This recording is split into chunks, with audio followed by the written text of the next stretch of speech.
Hello दोस्तों, आज के वीडियो में मैं हेरेडिटरी नाम की एक सुपरनेचुरल हॉरर फिल्म को एक्सप्लेन करने वाला हूँ। स्टोरी को सही से समझने के लिए एक्सप्लेनेशन को एंड तक देखिएगा। तो चलिए मूवी के एक्सप्लेनेशन को स्टार्ट करते हैं। मूवी की शुरुआत में हम एलन का फ्यूनरल देखते हैं। एनी जो कि एलन की बेटी होती है, वो अपनी मोम के बारे में कुछ बता रही होती है। एलन के फ्यूनरल में काफी सारे लोग आए होते हैं, जिनमें से कुछ को तो एनी खुद भी नहीं जानती थी। इससे हमें पता चलता है कि एलन काफी रहस्यमय औरत थी।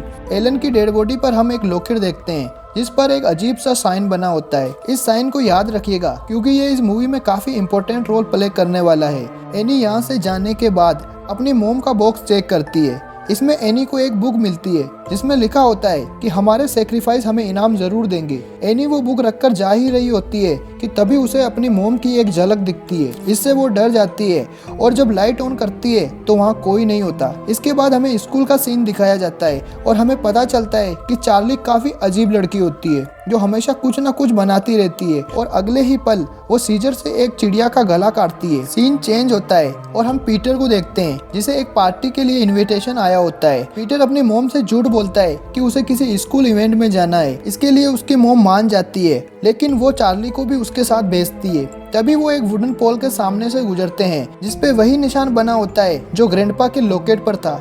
इसके बाद पीटर पार्टी में पहुंचता है और चार्ली को अकेला छोड़कर अपने दोस्तों के पास एंजॉय करने चला जाता है। चार्ली वहां एक केक खा लेती है, जिसमें नट्स होते हैं। चार्ली को नट्स से एलर्जी होती है, जिस कारण उसकी सांस फूलने लगती है। वो पीटर के पास जाती है और उसे बताती है कि उसे सांस लेने में प्रॉब्लम आ रही है। पीटर उसे कार में बिठाकर हॉस्पिटल के लिए निकल पड़ता है। चार्ली को सांस लेने में बहुत प्रॉब्लम हो रही होती है, इसलिए वह अपना सर कार से बाहर निकाल लेती है। तभी पीटर को रास्ते में एक जानवर दिखता है और पीटर गाड़ी को टर्न करता है। ऐसा करने से गाड़ी उस पोल के पास से जाती है और चार्ली का सर उस पोल से टकरा जाता है। टक्कर इतनी जोर की थी कि चार्ली का पूरा सर ही अलग हो जाता है। पीटर इस हादसे के बाद सदमे में चला जाता है और वो कार को धीरे धीरे चलाकर घर पहुंचता है। वह बिना किसी को बताए सीधे अपने कमरे में जाता है और सो जाता है। अगली सुबह एनी को चार्ली की डेड बॉडी उस कार में मिलती है, जिसे देखकर वो काफी अपसेट हो जाती है। एनी अपना मन हल्का करने के लिए एक सीक्रेट मीटिंग में जाने की सोचती है। वहाँ पर वो जॉन नाम की एक औरत से मिलती है। वहीं वो एनी को अपना नंबर भी देती है, ताकि जब भी उसे जरूरत पड़े तो वह उसे कॉल कर सके। एनी इस बात से काफी अच्छा फील करती है और वापस घर आती है। घर पर हम पीटर को देखते हैं, जिसे हर जगह चार्ली की प्रेजेंस फील हो रही होती है। अगली सुबह एनी जॉन से मिलने जाती है। एनी जॉन को अपनी सारी प्रॉब्लम सुनाती है। वो उसे बताती है कि उसे नींद में चलने की परेशानी है और जब पीटर और चार्ली छोटे थे तो उसने उन्हें स्लिप बॉक्स में मारने की कोशिश भी की थी।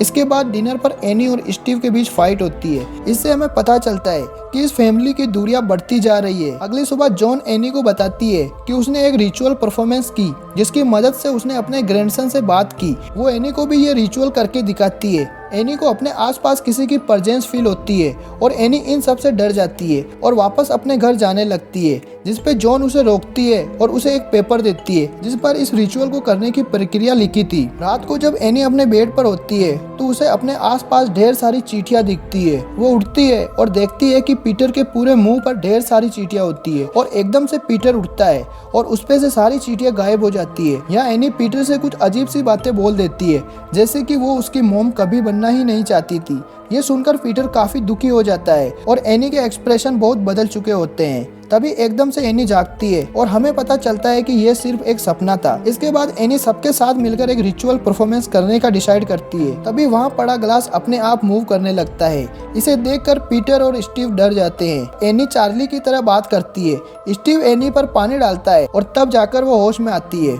अगले दिन हम पीटर को उसके क्लास में देखते हैं। जब वो ग्लास में देखता है तो उसके रिएक्शन बिल्कुल उसके अपोजिट होते हैं और अब पीटर के साथ अजीब सी चीजें चालू होना शुरू हो जाती है। उसे अपने कमरे में चार्ली दिखाई देती है और फिर से उसका सर धड़ से अलग होने का विजन दिखाई देता है। वह आसपास देख ही रहा होता है कि तभी कोई पीछे से उसका सर पकड़कर खींचने लगता है। तभी एनी वहाँ आती है और उसे समझाती है कि यह सिर्फ एक सपना था। एनी को चार्ली की स्केचबुक में पीटर की अजीब सी ड्राइंग दिखती है। उसे लगता है कि यह सब चार्ली की स्पिरिट कर रही है और वो डिसाइड करती है कि वो इसे डिस्ट्रॉय कर देगी, इसलिए वो इसे जलाने के लिए फेंक देती है। और जैसे ही बुक जलना स्टार्ट होती है, वो देखती है कि उसके हाथ पर भी आग लग गई है। वह अपने हाथ की आग बुझाने की कोशिश कोशिश करती है लेकिन वो बढ़ती ही जा रही होती है और जब वो उस बुक से आग हटाती है तो उसके हाथ से भी अपने आप ही आग हट जाती है। अगले दिन एनी सीधा जॉन के घर जाती है और वह देखती है कि जॉन के घर कोई नहीं होता, लेकिन उसके घर में चारों तरफ कैंडल जल रहे होते हैं जिसके साथ वह सिंबल भी होता है जिसके बारे में मैंने आपको पहले बताया था। वहाँ पर चार्ली का कुछ सामान होता है और उसके साथ में पीटर की एक फोटो रखी होती है। इसके बाद एनी सीधा अपने घर वापस आती है और अपनी मोम का बॉक्स चेक करती है जिसके अंदर उसे एक बुक मिलती है जिसमें किंग पेमन की बात की गई होती है, जिसके अंदर लिखा होता है कि पेमन सिर्फ मेल्स को ही अपना टारगेट बनाता है। इसके बाद एनी एटिक चेक करती है, इसमें से ढेर सारी मक्खियां बाहर निकलती है। अंदर उसे अपनी मोम एलन की डेड बॉडी मिलती है जिसे कब्र से बाहर निकाला गया होता है। उसके पास एक कैंडल होती है और साथ ही दीवार पर वही वाली साइन होती है। दूसरी तरफ हम पीटर को उसके क्लास में देखते हैं जो बहुत ही अजीब सी हरकतें कर रहा होता है। वह अपना सर टेबल पर पटक देता है और एकदम से डरकर पीछे गिर जाता है। स्टीव पीटर को वापस घर लाता है और एनी उसे बताती है कि एटिक में उसकी मोम की डेड बॉडी पड़ी है। स्टीव को लगता है कि एनी ने ही ये सब कुछ किया है। एनी स्टीव को चार्ली की स्केचबुक देती है और कहती है कि वो इसे जला दे ताकि एनी मारी जाए और उन सब की प्रॉब्लम सोल्व हो जाए, लेकिन स्टीव ऐसा करने से साफ मना कर देता है। एनी गुस्से से उससे वो बुक छीन लेती है और सीधा उसे फायरप्लेस में डाल देती है, लेकिन इस बार एनी की जगह स्टीव की बॉडी में आग लग जाती है।